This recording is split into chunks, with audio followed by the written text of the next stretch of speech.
RCB आणि SRH यांच्यात होणाऱ्या IPL 2026च्या पहिल्या सामन्यात SRH विजयी होतील असं कुणाला वाटतं? हॅलो, आज चिन्नास्वामी मैदानावर RCB आणि SRH यांच्यात होणारी जी मॅच आहे ती हैदराबाद संघ जिंकेल असं जर SRHच्या चाहत्यांना वाटत असेल तर ते काही एवढं सोपं नाही आहे बरं का. मागच्या वर्षी IPLचं जे जेतेपद आहे ते RCBने पटकावलं. गेल्या 10 वर्षाचा त्यांचा जेतेपद मिळवण्याचा जो प्रयत्न होता तो मागच्या वर्षी सफल झाला. परंतु या यशाचा आनंद घेत असताना चिन्नास्वामी मैदानावर चाहत्यांची चेंगराचेंगरी झाली आणि त्यात 11 चाहत्यांना आपले प्राण गमवावे लागले. त्यामुळे गेले वर्षभर या चिन्नास्वामी मैदानावर पुन्हा क्रिकेटची मॅच होईल की नाही अशी परिस्थिती निर्माण झालेली होती. परंतु आता या सगळ्या प्रकरणावर पडदा पडलेला आहे आणि 2026ची जी पहिली मॅच आहे ती याच चिन्नास्वामी मैदानावर RCB आणि SRH यांच्यामध्ये होत आहे. च्या सीझनमध्ये RCBला जे यश मिळाले त्याच्यात ऑस्ट्रेलियाचा वेगवान गोलंदाज जोश हेझलवूड याचा मोठा सिंहाचा वाटा होता. परंतु दुखापतीमुळे यावेळेस हेझलवूड अजूनही तंदुरुस्त झालेला नाही आहे आणि आजच्या या सामन्यात तो खेळणार देखील नाही आहे. त्यामुळे RCBची जी सर्व मदार आहे ती आपल्या फलंदाजांवर असणार आहे. ते जर नीट खेळले तर RCB आजची ही मॅच सहज जिंकू शकेल. RCBची सर्व मदार जी आहे ती त्यांचा स्टार खेळाडू विराट कोहली याच्यावर आहे. विराट कोहलीने मागच्या सीझनमध्ये 657 धावा केल्या होत्या. यावेळी देखील त्याच्याकडून तशाच खेळाची अपेक्षा आहे. मागच्या वर्षी जानेवारी महिन्यात वनडेमधून विराटने निवृत्ती पत्करली.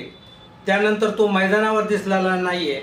आज तो प्रथमच आपल्या चाहत्यांना मैदानामध्ये दिसणार आहे आणि जर विराट फॉर्मात असेल तर RCBला रोखणं कोणाला बरं शक्य होईल. रजत पाटीदारच्या नेतृत्वाखाली पुन्हा एकदा RCBची भट्टी जमून येते का हे पाहणं मोठं इंटरेस्टिंग असेल. RCBकडे यावेळेस Phil Salt, Romario shepherd, Jacob बेथल आणि टिम डेव्हिड हे परदेशी खेळाडू आहे.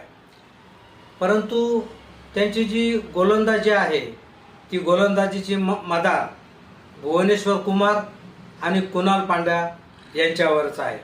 त्यांचा जो हुकमी वेगवान गोलंदाज दयाल तो त्याच्यावरील आरोपांमुळे या वेळेस खेळू शकत नाही. तो यावेळेस संघात देखील नाही. त्यामुळे RCBला भुवनेश्वर कुमार आणि कुणाल पांड्या यांच्या गोलंदाजीवरच लक्ष द्यावं लागणार आहे.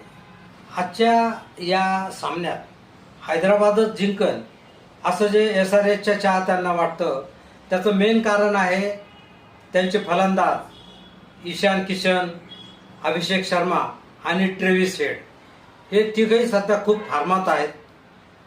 अभिषेक शर्मा आणि ईशान किशन यांनी जागतिक स्पर्धेमध्ये आपली कामगिरी दाखवलेली आहे. त्यामुळे चाहत्यांमध्ये एक प्रकारचा जोश निर्माण झालेला आहे. त्यामुळे आजची जी गर्दी आहे ती यांचा खेळ पाहण्यासाठी देखील या चिन्नास्वामी मैदानावर जमलेली आहे. हैदराबादकडे हेनरिक क्लासेन, लिव्हिंगस्टोन आणि कमेंडू मेंडिस त्याचप्रमाणे नितीश कुमार रेड्डी सारखे फलंदाज आहेत. परंतु त्यांची गोलंदाजी देखील फारशी प्रभावी नाही.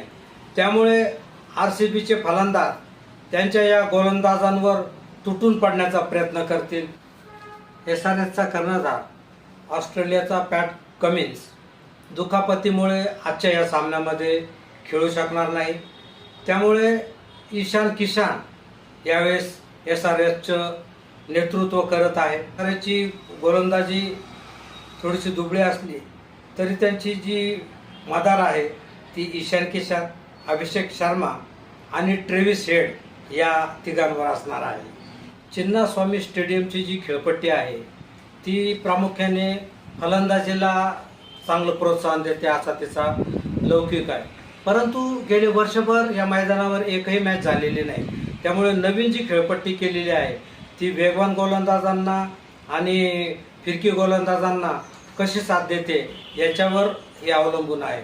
परंतु तरी हे मैदान जे आहे ते आकाराने थोडंसं लहान असल्यामुळे इथे भरपूर धावा होण्याची शक्यता आहे. अर्थात घोडा मैदान जवळच आहे. आजची ही जी मॅच आहे ती RCB जिंकेल की SRH, आपल्याला काय वाटतं? कृपया कॉमेंट बॉक्समध्ये जरूर लिहा. व्हिडिओ पाहिल्याबद्दल धन्यवाद.